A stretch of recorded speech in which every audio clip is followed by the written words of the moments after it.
Welcome, listeners, to Learning Canadian English. I'm Jen.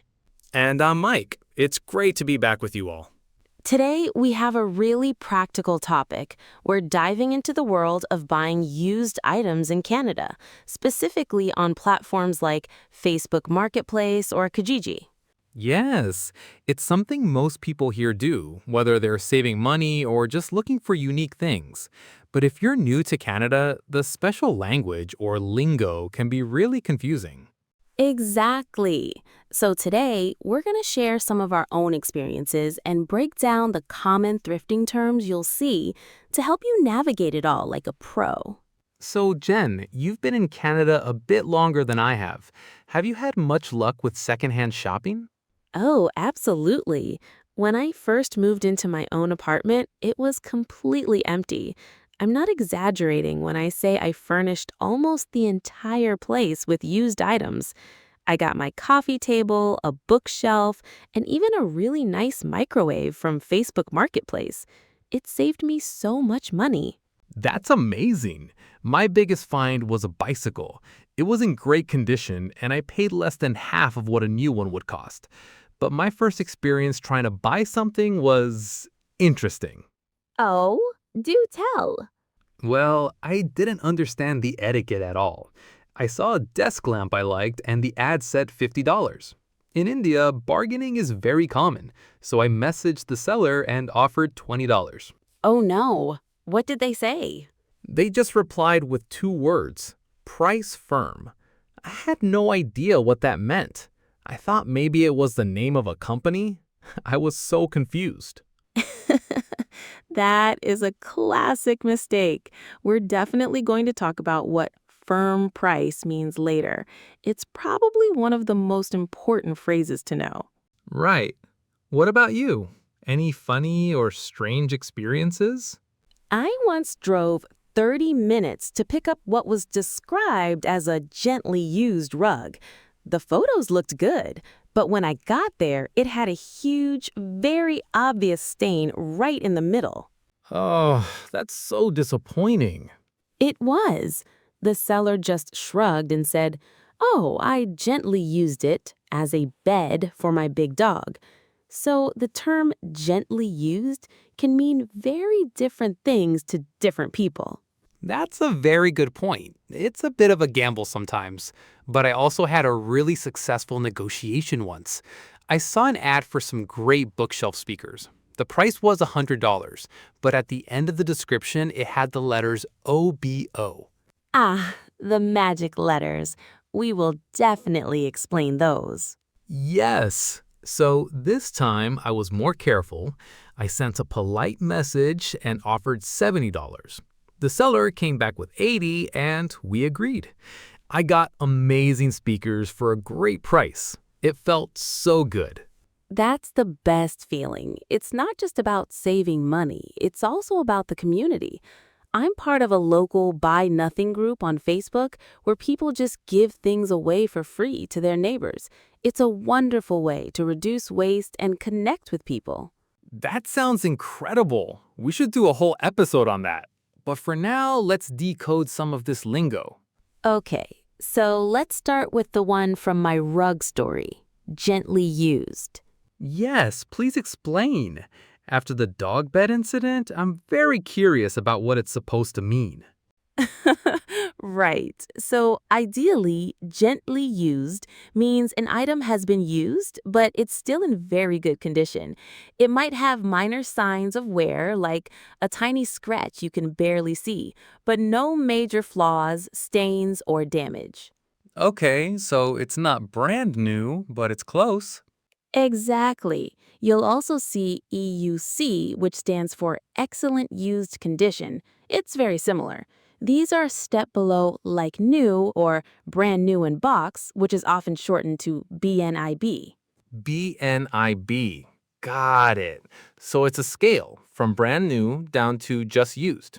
Precisely. The lesson from my rug story is to always look at the pictures carefully, and if you're not sure, ask for more photos. A good seller won't mind. That's solid advice. Now, let's tackle the phrases from my stories, firm price and OBO? Okay, firm price, or sometimes just the word firm, means the seller is not willing to negotiate the price. The price they listed is the final price. No bargaining.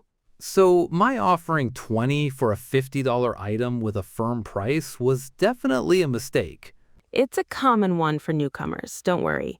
Now, OBO is the opposite. It stands for or best offer. This is an invitation to negotiate. The seller has their ideal price, but they are willing to consider a lower offer. That makes so much sense. That's why my offer for the speakers was successful. So if I see OBO, I can bargain a little. If I see firm, I shouldn't. You've got it. Okay, another big one is pickup only. Yes, you see that everywhere. It means you, the buyer, have to go to the seller to get the item. They won't deliver it or ship it. Exactly. A variation of this is PPU, which means porch pickup. With this, the seller leaves the item on their porch or doorstep for you to collect.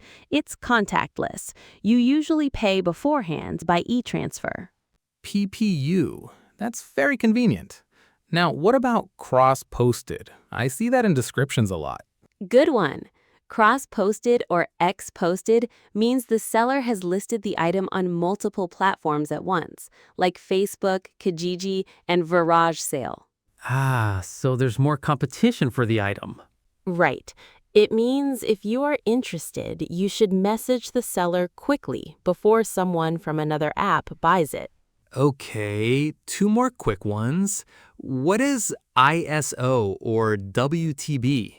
That's when you're the one looking for something. ISO means in search of, and WTB means want to buy. So you could make your own post that says, ISO a used bicycle in good condition, and sellers might message you. So you're not just browsing, you're asking. I like that. You know, this conversation is making me think about all the stuff I have that I could probably sell. But I want to be a good seller, not like the person with the dog-stained rug. Any tips for someone looking to sell their things for the first time? All right, so we've covered the lingo. Now let's talk about etiquette and safety, because this part is really important. You know, speaking of asking, sometimes you get asked for things that seem a bit bold. I've seen people in comments writing things like, "Will you take $10 for this on a $100 item?" What's that about? Definitely. Let's start with the first message you send to a seller. Yes, please, listeners, do not just send, "Is this still available?" Sellers get this message all day, and it's frustrating because many people who ask it never reply again. So, what's a better message? A much better message shows you are a serious buyer. Something like, "Hi, I'm very interested in your bookshelf. Is it still available? If so, I could pick it up this evening." This tells them you are interested and you are ready to act.